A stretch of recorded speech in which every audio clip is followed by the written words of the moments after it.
क्या भारतीय जनता पार्टी के B team के तौर पर पवन सिंह चुनाव के मैदान में उतरेंगे या फिर उपेंद्र कुशवाहा के खिलाफ सम्राट चौधरी ने बड़ी साजिश रच दी है और इसीलिए सम्राट चौधरी ने तय किया है कि निर्दलीय पवन सिंह को मैदान में उतारकर उपेंद्र कुशवाहा को किसी भी प्रकार से चुनाव में हराया जाए। नमस्कार, द इंडिया टॉप देख रहे हैं, मैं हूं आपके साथ बिरजू सिंह। भोजपुरी के पावर स्टार पवन सिंह ने काराकाट लोकसभा क्षेत्र से चुनाव लड़ने का ऐलान किया, जिसके बाद हर तरफ चर्चा होने लगी कि पवन सिंह आरा के रहने वाले हैं, उनका चुनावी क्षेत्र, उनका संसदीय क्षेत्र आरा है, बावजूद भी वो काराकाट लोकसभा क्षेत्र से चुनाव क्यों लड़ना चाहते हैं, क्योंकि उन्होंने ऐलान कर दिया कि निर्दलीय काराकाट लोकसभा क्षेत्र से वो मैदान में उतरेंगे। और इन सवालों के पीछे कई जवाब जो है वो सामने आ रहे हैं। जो राजनीति को जानने समझ वाले लोग हैं इस बात को मान रहे हैं कि पवन सिंह के लिए ना तो जातीय आधार पर काराकाट फिट बैठता है और ना ही वो वहां पे उनका कोई ग्राउंड है, कोई जमीन है। आखिर पवन सिंह वहां से लड़ रहे हैं तो इसके पीछे की बड़ी वजह यह हो सकती है क्योंकि सम्राट चौधरी जिस समाज से आते हैं उसी समाज से उपेंद्र कुशवाहा भी है और इस वक्त दोनों एनडीए में है। सम्राट चौधरी भाजपा के बिहार अध्यक्ष है और उपेंद्र कुशवाहा सम्राट चौधरी के सहयोगी दल के तौर पर काम कर रहे हैं। मतलब दोनों नेता एक दूसरे को देखना नहीं चाहते हैं, बावजूद भी गठबंधन में है और इसीलिए सम्राट चौधरी चाहते हैं कि पवन सिंह को आड़ बनाकर उपेंद्र कुशवाहा को किसी भी प्रकार से काराकाट लोकसभा क्षेत्र से चुनाव हरा दिया जाए। अगर उनको चुनाव में हार नसीब हो गई, अगर भाजपा के वोट को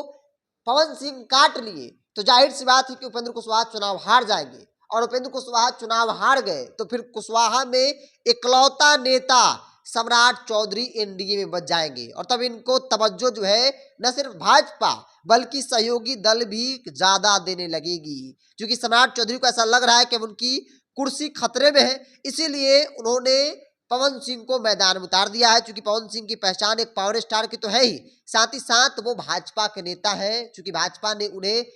पश्चिम बंगाल की एक सीट से उम्मीदवार बनाया था, लेकिन विकट परिस्थितिवश टिकट को पवन सिंह ने वापस कर दिया था और अब पवन सिंह काराकाट लोकसभा क्षेत्र से चुनाव लड़ेंगे। काराकाट में स्थिति है कि 2 लाख के आसपास राजपूत की आबादी है, वो बिहार है, ब्राह्मण है और ऐसा कहा जा रहा है कि सम्राट चौधरी से पवन सिंह की कई राउंड की मुलाकात हुई और सम्राट चौधरी चाहते हैं कि किसी प्रकार से पवन सिंह को एक बी टीम के तौर पर या फिर किसी भी तरह से निर्दलीय मैदान में उतार दिया जाए, ताकि पवन सिंह भाजपा के वोट को काट ले और उपेंद्र कुशवाहा काराकाट से चुनाव हार जाए। अगर उपेंद्र कुशवाहा चुनाव हार गए तो फिर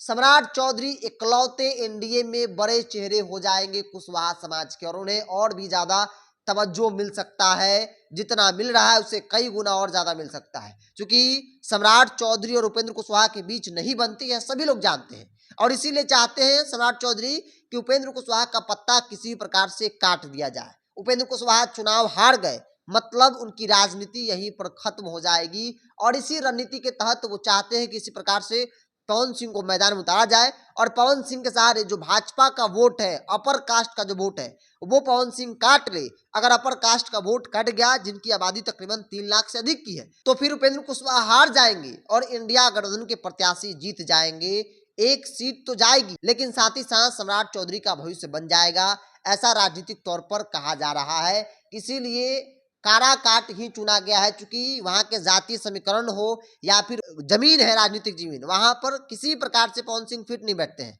लेकिन अगर वो बी टीम के तौर पर मैदान में उतरेंगे, अगर किसी को हराने के लिए उतरेंगे तो फिर वो वोट काटने में कामयाब हो सकते हैं, ऐसा माना जा रहा है। और पवन सिंह की दावेदारी से, निर्दलीय उम्मीदवारी से सबसे ज्यादा नुकसान उपेंद्र कुशवाहा को ही हो सकता है। बहरहाल इन तमाम बातों की चर्चा जो है राजनीतिक गलियारे में हो रही है, इसीलिए हमें आपको बताना जरूरी समझा। आपकी क्या राय है, आप अपनी राय को कमेंट बॉक्स में रखिए। अगर आप मेरे चैनल को यूट्यूब पर देख रहे हैं तो सब्सक्राइब कर लीजिए, फेसबुक पर देख रहे हैं तो पेज को लाइक और फॉलो कर लीजिए।